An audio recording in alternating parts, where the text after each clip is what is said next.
Hi, I'm attorney Virginia Hunt, here to talk to you about Nevada workers' compensation law. Recently, I posted a blog on what is my Nevada claim worth? And I want to talk to you a little bit more about that because it's an interesting question and one that most people are a little bit um, embarrassed to ask me when they come on in for a free consultation. They don't want me to get the wrong impression that they're out just to get money, but it's a legitimate question to want to know at the end of the process, when you're done with your medical care, what can you expect to receive in terms of a permanent partial disability award?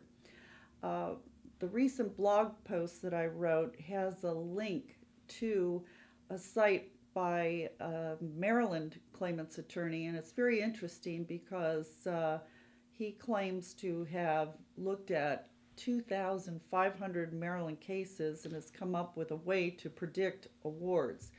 Well, I don't think it works very well for Nevada claims, and I'll tell you why.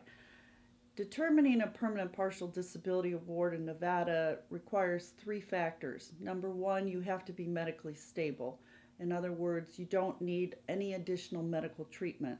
So it's very difficult when somebody walks into the office and they're newly injured to know whether that low back injury is going to require a surgery, what their condition is going to be 6 months from now, a year from now when they're done treating. So some of these things are very hard to predict because we do the rating evaluation at the time the injured worker does not require additional medical treatment. So that makes it difficult to predict in and of itself. The second factor is that Nevada uses the American Medical Association's Guide to Evaluation of Permanent Impairment, 5th edition. This is the book.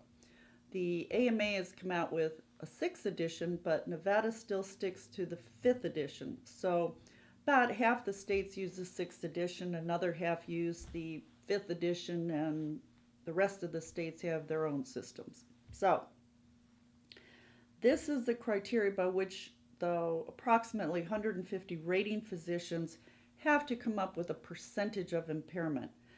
Some injuries, it's very easy to take a look in the book and come up with a percentage, and I can do that. For example, if you have an amputation of your little finger at this particular joint or this joint, I can tell you what the percentage would be. But we also need two other pieces of information, and those would be what is your average monthly wage at the time of the injury? How much money were you making when you were injured? And that is a determination the adjuster makes usually at the beginning of the claim, particularly if you're out of work.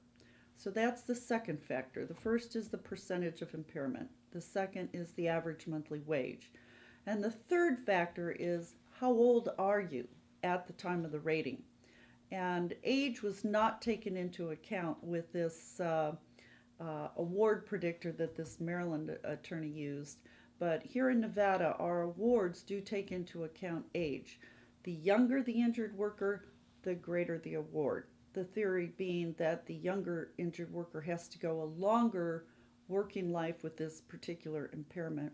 So those are the three factors, and certainly I can tell you what your age is and your average monthly wage, but predicting what your impairment will be at the outset of your injury could be very difficult.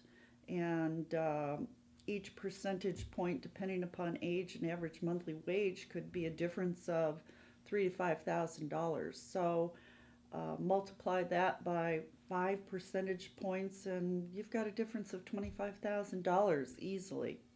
So it's not always that easy, but come on in for a free consultation, and I'll be very direct with you. If I can tell you what I think it will be, I'll tell you.